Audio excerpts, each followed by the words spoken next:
Dr. Mario Lawarata. Dan bersama bintang tamu Rian Tamrin. Iya. Dan juga bintang tamu Raisa Kartikasari. Jadi dokter, setelah ini kita akan membahas apa, Dok? Oke, kali ini kita akan membahas penyakit yang sering terjadi. Oke. Yaitu penyakit sok tahu. Seperti saya ini. Jadi solusinya apa nih, Sok tahu? Ini kita mau masuk ke sesi tanya Dokter Os nih ya. Oke. Jadi kalau gitu langsung dijawab aja sama Mario. Jangan. Kami yang baca email, Maria yang jawab. Jangan. Oh, ya udah. Mendingan gua aja yang baca emailnya. Oke. Oke, ini udah masuk dari siapa nih Mario? Dari Tri Afrila Kisworini. Pertanyaannya nih, selamat siang dok, saya mau tanya nih. Mama saya punya keluhan di bagian pinggang hingga lutut. Sebelah kanan terasa sakit ketika berjalan. Dan kakinya itu bengkak. Itu penyebabnya kenapa ya dok? Dan bagaimana cara mengatasinya? Mohon jawabannya dok, terima kasih. Oke, ini ibu-ibu. Berarti kebetulan lagi penonton kita di belakangnya adalah ibu-ibu. Saya tanya dulu ibu-ibu, keluhan sakit pinggang hingga lutut, kaki bengkak, ada yang pernah ngalamin? Pernah, sakit pinggang tentunya ya. Apalagi habis nyuci seharian, habis nyetrika seharian, habis ngitung duit seharian. Amin. Ya. Lupa, itu lupa sakitnya.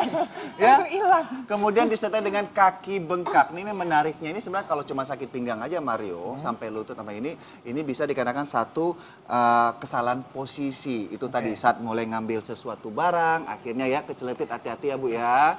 Kemudian bahasa juga orang Jawanya kecetit.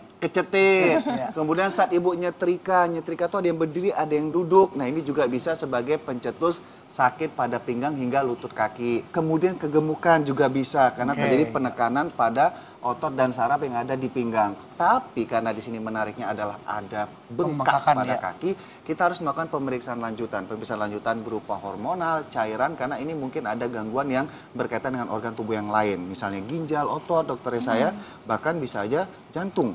Ya.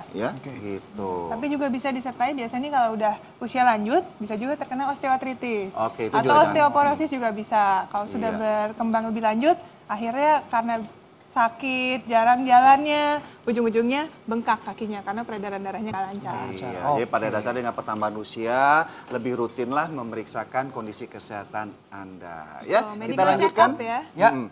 Pertanyaan kedua? Ada pertanyaan kedua nih, dari siapa nih? Dari Vita Alisa. Kok ini gampang ya? Ini gampang namanya ya, Vita Alisa. Nih pertanyaannya, saya yang baca nih dok ya? Iya dong. Oke. Dok, mau tanya dong, wajah saya tuh banyak tai lalatnya. Apa ya dok penyebabnya? Kata teman saya ini kanker apa gitu loh dok. Saya takut nih dok, terus gimana caranya penanganannya? Mohon dibalas, terima kasih dok. Oke, kita balas. Kita balas ya? Kita balas. Oke, dokter Mario menurut pendapat dokter. Jadi itu mungkin karena waktu kecil ya, itu suka main di sampah mungkin. Jadi banyak tai lalat datang. Oh, karena lalat? Karena lalat ya?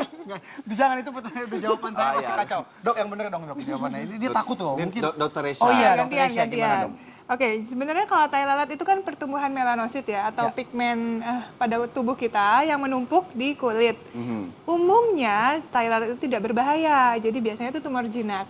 Tapi misalnya jika Anda mengalami tai lalat yang tiba-tiba berkembang pesat, atau misalnya jadi bergelombang, banyak perubahan warna di tai lalatnya. Warna-warni, ada merah, ada biru, atau ungu, ada.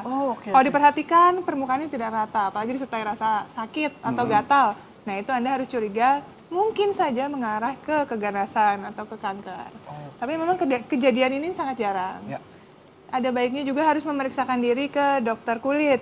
Karena bagaimanapun juga segala kelainan yang ada di kulit itu harus diperiksa secara langsung oleh dokternya baru bisa memutuskan ini berbahaya atau tidak. Iya, walaupun tai lalat itu beberapa orang mengatakan adalah suatu anugerah, tanda rezeki, kemudian identifikasi. Tapi kalau sudah mengganggu penampilan, rasa percaya diri, segera bawa ke dokter untuk memastikan apakah tai lalat ini berbahaya atau enggak. Dan untuk menghilangkan tai lalat juga banyak terapinya. Ya. Jadi Mario, tai lalat mana yang mau dihilangkan? Nggak mau. Nggak ada? Sebenarnya saya juga lumayan banyak, cuman jangan. Belum ada gejala-gejala ke situ. Emang ada tai Ada lalat? banyak kayaknya di mana tuh, di sini tuh. Banyak tai lalat. Oke, saya nggak ngeliat. Baik. Biasanya ada arti-artinya tuh. Tempat beda, artinya beda. Iya. Ada pertanyaan lagi? Nggak ada ya? Udah cukup ya, kita jawab dua aja hari ini. Setelah ini kita ada informasi apa? Kayaknya ada informasi di mana katanya Mario tuh senang olahraga, ingin memberikan tips 5 menit metabolisme yang baik untuk tubuh Anda. Sesaat lagi di Dokter Indonesia, kami akan kembali.